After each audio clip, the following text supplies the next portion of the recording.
fantasia, aventura, vampiros, detetives, hobbits, ficção científica, trama realista ou romance de formação. A literatura juvenil, com os clássicos e novas tendências, é o assunto de hoje em Cidade de Leitores.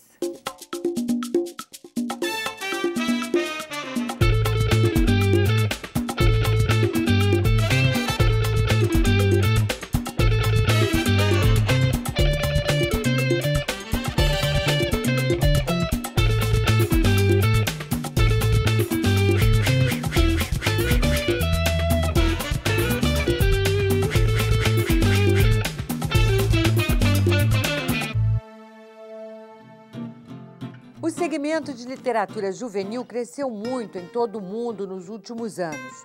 No Brasil, vários autores surgiram e seguem tendências diversas. Uns vão na onda da fantasia, outros preferem temas ecológicos. Há os que entram no filão da autoajuda e aqueles que apostam no romance de formação. As classificações variam, mas, indiferente a elas, o público leitor escolhe a história de sua preferência e elege o best-seller da vez. Foi o que aconteceu com o clássico da literatura juvenil, Meu Pé de Laranja Lima, de José Mauro de Vasconcelos, de 1968. E até hoje, um dos livros mais vendidos no Brasil. No programa de hoje, você vai ver uma entrevista com Marcos Bernstein, diretor e roteirista da nova versão da história do Menino Zezé para o cinema. E para conversar sobre a literatura juvenil, nós vamos receber agora o escritor, tradutor, mestre em literatura brasileira e ganhador do Prêmio Jabuti, Luiz Antônio Aguiar. Luiz Antônio, na sua opinião, qual é a diferença fundamental entre a literatura adulta e literatura juvenil? Ana Maria Machado, a nossa grande inspiradora, ela deu uma vez uma definição para o que seria essa diferença, uma definição que eu acho fundamental. A nossa literatura, a literatura que a gente faz para crianças, para jovens, para pessoas que estão assim querendo descobrir o mundo, é tudo que tem a outra mais esperança. Então, quando eu escrevo para criança, quando eu escrevo para um jovem, eu tenho que ter isso na cabeça, tem que ter essa esperança em relação ao mundo, a esperança em relação à sua vida, às transformações que eu posso exercer, que eu posso executar em relação a mim, ao mundo. Tem que ter isso, tem que ter essa coisa a mais. Pode até ter um pouquinho de desencanto ou desencanto? Claro, pode ter tudo? Desencanto, tristeza, sofrimento, tem tudo. Só que tem que ter um pouco de esperança, tem que ter aquela capacidade da criança ou do jovem de vencer as dificuldades, de superar aquele momento e de alguma maneira, transformar o mundo, ou transformar a sua vida. Essa preocupação a gente não tem tanto quanto escreve para adulto, né? A gente bota um adulto se suicidando e deixa para lá. Claro. Manda ele para a vida. A criança não, eu acho que a gente pode até tratar desse assunto, né? Como a Lígia Bojunga, que tratou muito bem. E outros, sim. Não há tema proibido, não há palavra proibida, não há nada proibido. Não há. Agora, nos últimos 15 anos, né, o mercado de literatura juvenil foi dominado pelas histórias fantásticas, né? Harry Potter e Crepúsculo, principalmente. Você acha que essa tendência ainda vai continuar a ser muito forte na literatura juvenil? Eu acho que sim, porque fantasia é uma das coisas que a gente mais quer na nossa vida, encantar o mundo, encantar o cotidiano, né? Não necessariamente tem que se permanecer com os vampiros, não necessariamente tem que se permanecer com os magos, mas a gente tem que buscar outras fantasias. A literatura em si, a literatura é fantasia, é você tentar pegar aquele garoto que está lendo e, num determinado momento, fazer ele esquecer que tem um mundo em volta e entrar dentro da história. E por que você escolheu justamente escrever para crianças também, adolescentes, né, jovens, a literatura juvenil para se comunicar? Eu acho que foi uma coisa que eu encontrei. Eu tenho até um romance, eu tenho alguns contos para adultos, mas eu me sinto melhor escrevendo para um jovem, eu me sinto melhor escrevendo para uma criança.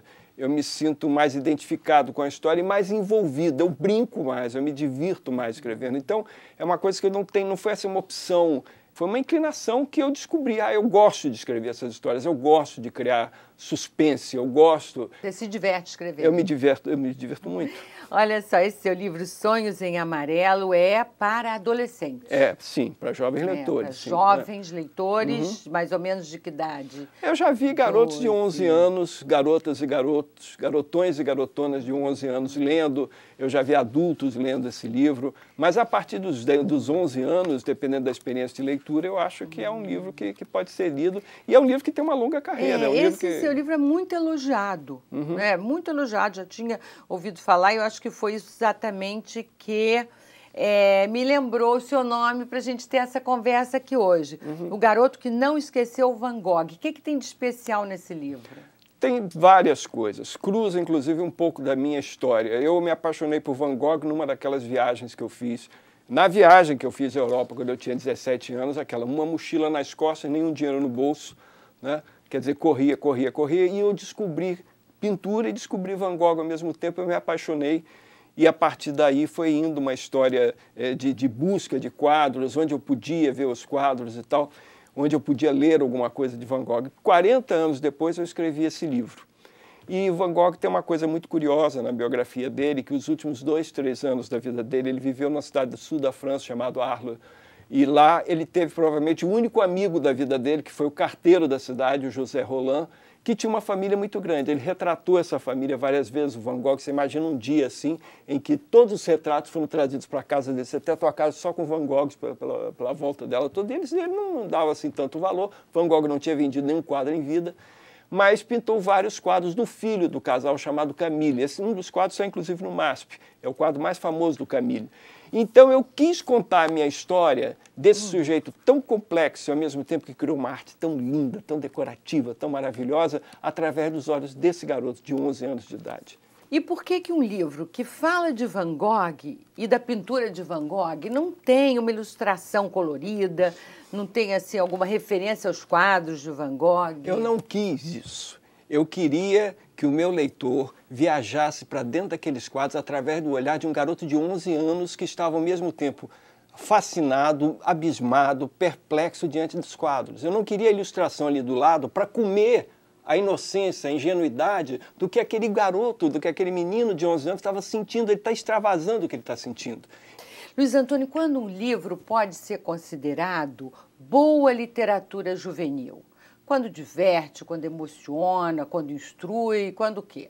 Cada um vai dar uma resposta diferente. Eu acho que é quando envolve, quando um livro entra na tua vida.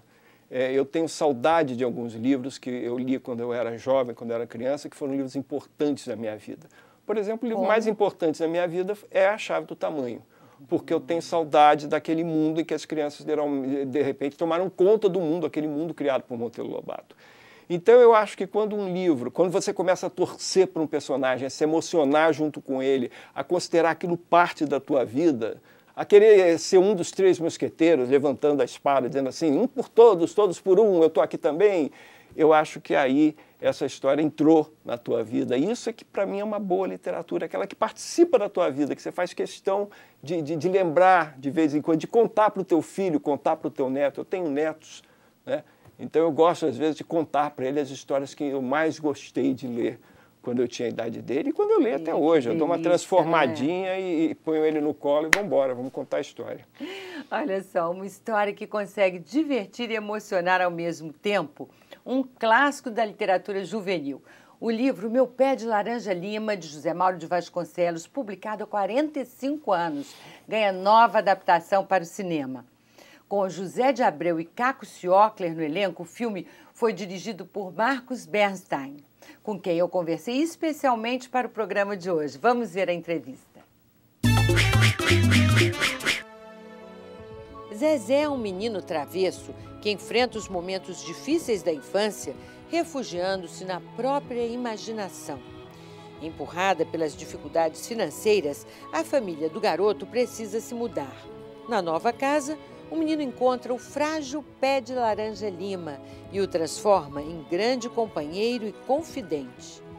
Ao longo da história, ainda ganha outro amigo, o solitário Portuga. E entre dores e alegrias, Zezé vai amadurecendo. Esse é o enredo do romance juvenil Meu Pé de Laranja Lima, de José Mauro de Vasconcelos, de 1968. O livro virou best-seller e foi traduzido para dezenas de línguas e adaptado para diversas mídias. No cinema, a obra teve uma versão em 1970 de Aurélio Teixeira e agora volta às telas pelo sensível olhar do diretor e roteirista Marcos Bernstein. Marcos, o livro O Meu Pé de Laranja Lima, do Zé Mauro de Vasconcelos, é um clássico da literatura juvenil brasileira. E já foi adaptado para o cinema no século passado, em 1970, e virou novela também de televisão, umas 3 vezes em emissoras diferentes.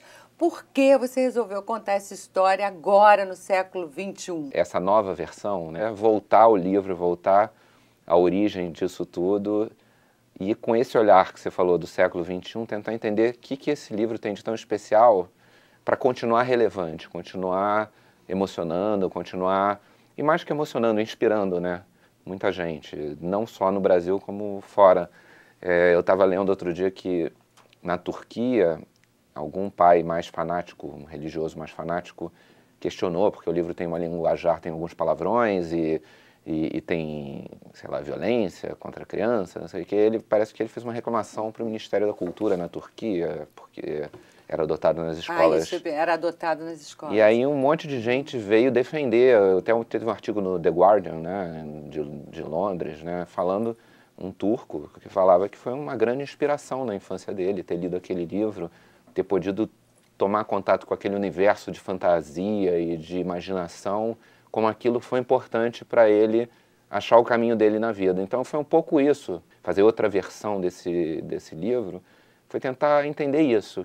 É o afeto, é a fantasia, é a coisa da compreensão, da falta de diálogo entre família e uma criança e como essa criança consegue superar isso.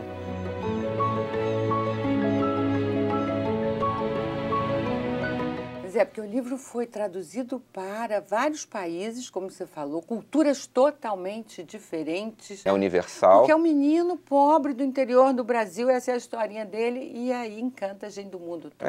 Eu acho que tem isso. E aí o caminho que ele encontra é um caminho ainda mais especial. Então, nem todo mundo é tão criativo quanto o Zé Mauro foi, ou quanto o Zezé no livro mas todo mundo tem aquelas brincadeiras que fazia, né, do amigo imaginário, ou pega boneco, faz a voz do boneco, cria suas histórias. Às vezes são histórias ruins, porque nem todo mundo é contador de história, mas é a tua infância, é a tua história.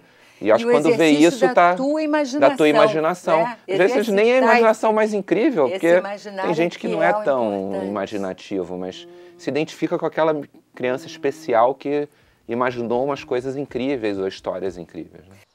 Sobe aí, vou te mostrar uma coisa. Não é muito fininho, seu galho? Não vai quebrar se subir? Com cuidado, dó.